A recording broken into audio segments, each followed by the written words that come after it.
Hey everyone, I'm Melissa Covington, a real estate investor and coach in the San Francisco Bay Area. I just completed this house flip and I can't wait to show you the transformation. And the sale process was also very interesting, where there was kind of a roller coaster, but I'm going to share all about it with you towards the end of the video. Come on in.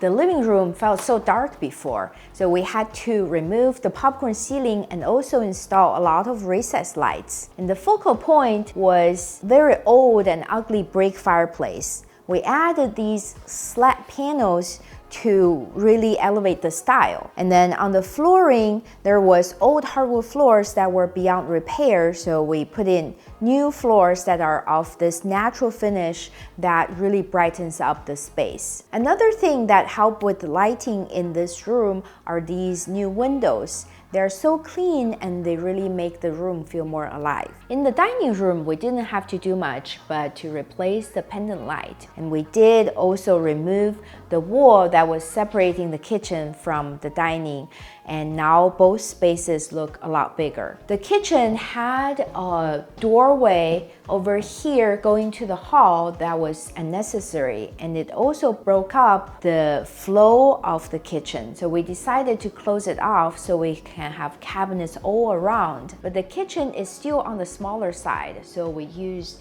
this microwave and hood combo to save space, and we also use all white finishes, white cabinets, backsplash, and countertops to make the space feel more expansive. These gold drawer pulls and fixture elevates the style. And last but not least, on the end of the kitchen, we have the same slat panel that we use on the fireplace to really dress it up and make the whole style of the home cohesive. In this first bedroom, there was no ceiling light before, and we also had dark gray carpet that looked dirty.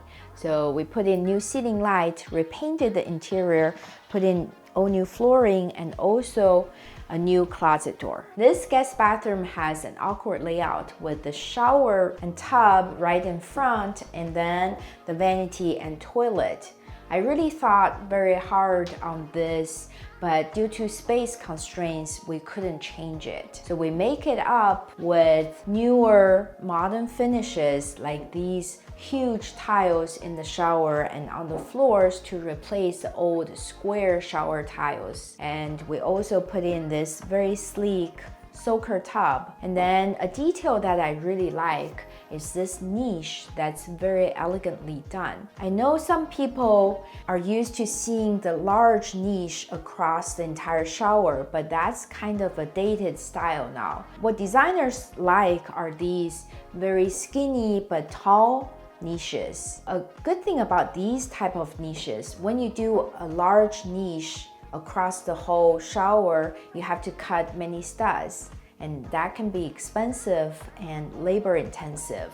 But if you do a tall niche like this, you can fit it in between two studs, so it looks better, but it saves money. So this is the kind of tricks that we teach at Transform Flipper Academy, so make sure you check us out. This second bedroom also had popcorn ceiling and gross carpet, and we refreshed it, and I especially love this ocean blues theme that my stager used, and this little giraffe is definitely the highlight.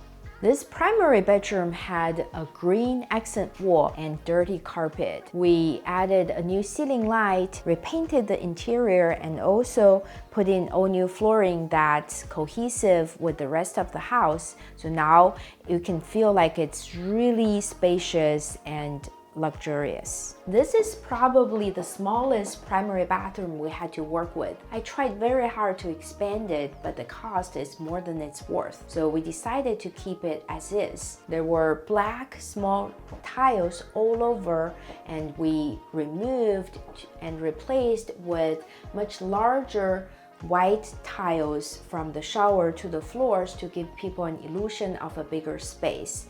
And with the new finishes and white paint, we really made the space feel a little bigger. The downstairs is such a hidden gem. We expanded the landing on this side so that it's safer and then we removed the walls that were framing a closet because it was unnecessary. So now we have a ton of space in this new family room, and the new light fixtures in the ceiling really make it very desirable. We replaced the window that was here with a new slider, so you can walk out to the newly landscaped backyard, and the indoor and outdoor living is so seamless. This is a new bedroom we created downstairs. It had unfinished ceiling and walls, and on this side there was kind of a makeshift closet that had pipes in it. So we decided to close it, add sheetrock to the ceiling and the walls. And over here in this corner there was an exposed water heater, and it really was odd to be in a bedroom, so we decided to enclose it and make the access in the garage instead. And then we framed and added this closet so the new expanded landing doesn't disrupt the flow in this room. Now we're in the garage. It was all down to the studs and full of junk, so we had to clear it out and also closed off a doorway going to the new bedroom we created because it was unnecessary. And this is the water heater I was talking about. We closed it off, and behind it is the new closet to the bedroom. And when I purchased this house, the garage is so huge. It actually could park 3 cars tandemly, but it's really underutilized. So we decided to carve out this space as a new laundry and mudroom. So now we have a big clean space that the new owner can utilize however they want. From the slider in the new family room, we get to the backyard. It's of a really good size, and we were lucky that there was already a large concrete patio that's in good shape. So we just had to clean up over here and add some flower beds and also put in a big lawn at the end, so now there's a lot more space for outdoor enjoyment. On the front yard, this big tree anchors the house and it differentiates the house from the rest of the neighborhood. So we decided to keep it, but we did clean up the bottom. And we also replaced the lawn that was kind of dead, and now it's very lush and welcoming. On the house, there was beige paint with red bricks, and it was a very traditional look. So we decided to paint it this white and dark gray color combo, and it really makes the house look way more modern. Towards the front stairs, this tree gives it very good privacy. We decided to keep it, but we had to cut some branches on the bottom to make it look cleaner. And then we painted the steps from the red brick color to the gray color so it looks more refreshed, and we also replaced the front door with a modern door with multiple lights. Now let's talk about the numbers. I purchased this house for $900,000, and we put about $180,000 into the renovation. When we were ready to sell the house, we listed at 1.3, and we had good activity, so we thought maybe the price would get bid up. But when we received offers, we only got one offer at 1.3. But right when I was about to sign that offer, we got another call from a new buyer who was willing to come in at 1.35. So we ended up selling the house for 1.35 million and ended up making a profit of 150,000, which is really good for this size of the project. I hope you enjoyed this video. Give me a thumbs up if you did, and subscribe to the channel. Thank you so much for watching. See you next time.